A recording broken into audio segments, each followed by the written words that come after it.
Hello madam, అది railway అనౌన్స్మెంటేనా? అవును madam, చెప్పండి. వైజాగ్ నుండి హైదరాబాద్ వెళ్లే గోదావరి ఎక్స్ప్రెస్ బయలుదేరడానికి సిద్ధంగా ఉందండి. అవును మేడం, బయలుదేరడానికి సిద్ధంగా ఉంది. మేడం, నా లిప్స్టిక్ అయిపోయిందండి. మా ఆయన గారు తీసుకురావడానికి ఫ్యాన్సీ షాప్కి వెళ్ళారు. ట్రైన్ ని ఒక అరగంట ఆపండి మేడం.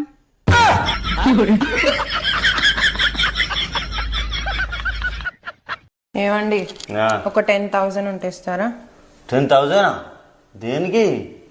మన ఫంక్షన్ వస్తుంది కదా, పార్లర్కి వెళ్ళాలి కదా. మన ఇంటికి పెయింట్ వేస్తే కూడా అంత ఖర్చు కాలే కదనే.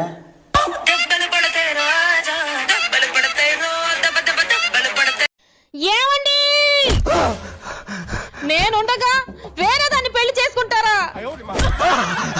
నేను ఏ రోజైనా బ్యూటీ పార్లర్ తీసుకెళ్ళమన్నానా, మేకప్ కిట్లు కొనమన్నానా? మీరు కొన్న పాన్స్ పౌడరే కదండి రాసుకున్నాను. ఏ రోజైనా కాస్ట్లీ చీరలు కొనమన్నానా, కాస్ట్లీ డ్రెస్సులు కొనమన్నానా? మీరు కొన్న సింక్ నైటీలే కదండి వేసుకొని తిరిగాను. ఏ రోజైనా నేను మిమ్మల్ని గోల్డ్ కొనమన్నానా? మీరు కొన్న రోల్డ్ గోల్డ్ తోనే కదండి బతికాను.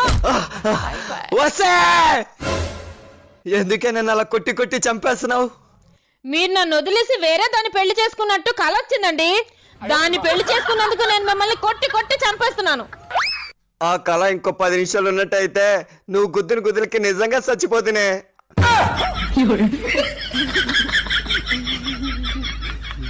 ఏంటి, ఎదురు కొట్టుకెళ్దాం రండి. ఏమైంది?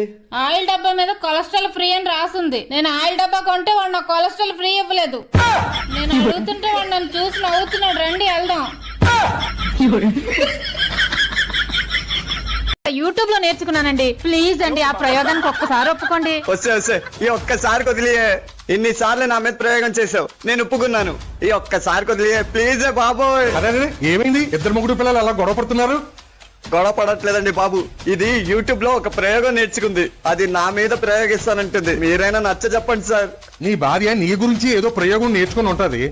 ఆమెని ఎంకరేజ్ చేయాలి గాని మళ్ళీ నన్ను నచ్చ చెప్పమని చెప్తావేంటి? బాగా చెప్పారు. ఏంటి బాబాయ్ కూడా చెప్పారు కదండి. ఈ ఒక్కసారికి ఒప్పుకోండి ప్లీజ్ అండి. పాపం అంతలా బ్రతిమలాడుతుంది, ఒక్కసారికి ఒప్పుకోవచ్చు కదయ్యా. ఆవిడ మీద మీకు అంత జాలనిపిస్తే ఈసారికి మీరు ఒప్పుకోండి సార్. పోనీలే అమ్మా, మీ ఆయన పిరికి పందలా ఉన్నాడు. ఆ ప్రయోగం ఏదో నామే చెయ్యమ్మా. మీరు చాలా గ్రేట్ బాబాయ్ గారు. రండి, లోపడున్న బల్ల మీద పడుకోండి. బాళ్ళ మీద పడుకోవాలా? దేనికి? పోస్ట్ మార్టం చెయ్యాలంటే పడుకోవాలి కదా బాబాయ్ గారు. నేను నేర్చుకున్నది అదే. మా ఇంట్లో మన పెళ్లికి ఒప్పుకోవటం లేదు. 2 లక్షలు సంపాదిస్తున్నాను నేను. వాళ్ళు ఒప్పుకోకపోతే నేను నిన్నే చేసుకుంటా. సంవత్సరానికి 2 లక్షలు. కన్న తల్లిదండ్రుల మాట వినకపోతే ఎలా? వాళ్ళ మాట వినాలి. కానీ మాకు 100 ఎకరాల పొలం ఉంది. ఏం వినాల్సిన పని లేదు. కాపురం చేయాల్సింది నేను కదా. నేను నిన్నే చేసుకుంటా. అతియే ప్రత్యక్ష దైవం. ఏమండి, మన 100 ఎకరాల పొలం దాకా వెళ్ళొద్దామా? నేను ఎప్పుడో మా తాత బీడీ కట్ట కోసం అమ్మేశాడుగా. పావురానికి పంజరానికి పెళ్లి చేసే పాడులో ఏమన్నా సర్దుకుడు పోసుకో. అదే పొలాన్ని మనం కూలి పనికి వెళ్ళాలి ఇప్పుడు.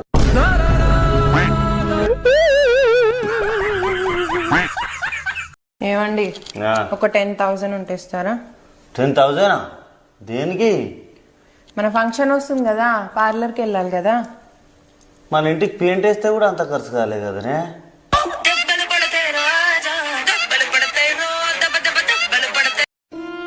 ఏమైందండి అలా ఉన్నారు? మా ఫ్రెండ్ ఒకడు కోమాలోకి వెళ్ళాడు. అది తెలిసి ఇంకో ఫ్రెండ్ డిప్రెషన్ లోకి వెళ్ళాడు. బాధపడకండి, జీతం అందాక మీరు కూడా వెళ్ళండి.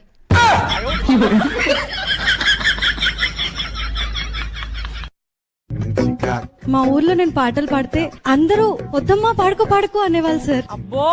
అంత బాగా పాడేదాన్ని సార్. ఇంతకీ ఏ ఊరండి మీది? మా ఊరే సార్.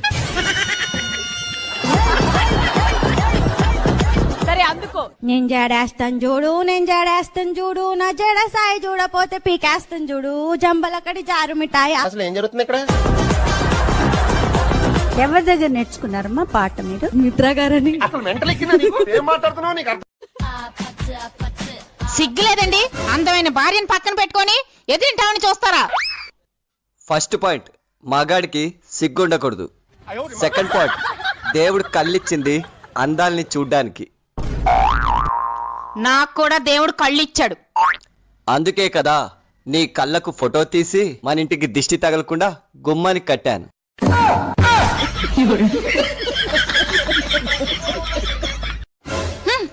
నేనే గాని సీఎం అయితే ఒక్క మగాన్ని కూడా ఆర్టీసీ బస్ ఎక్కనివ్వను.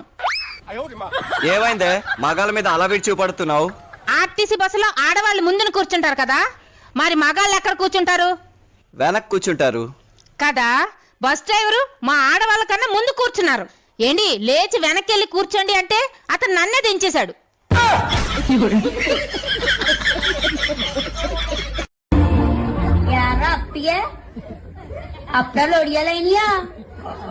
అవును బుల్రాజు.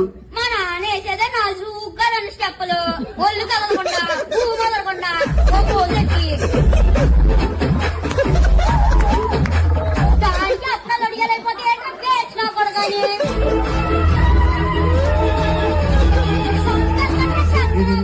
వాళ్ళంటే అన్నావు గాని ఈ తాత పాపం ఆయన మాత్రం ఏమన్నదే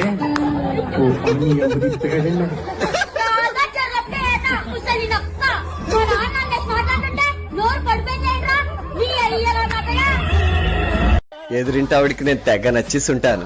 నేను ఆఫీస్ నుండి వచ్చిన దగ్గర నుండి చూస్తున్నాను, ఆవిడ నా కాసే చూస్తుంది. ఉదయాన్నే ఒకడు మాస్క్ లో వచ్చి ఆవిడ మెడలో గోల్డ్ చైన్ లాక్కెళ్ళిపోయాడు. వాడు మీరేనేమో అని అనుమానంతో చూస్తుంది.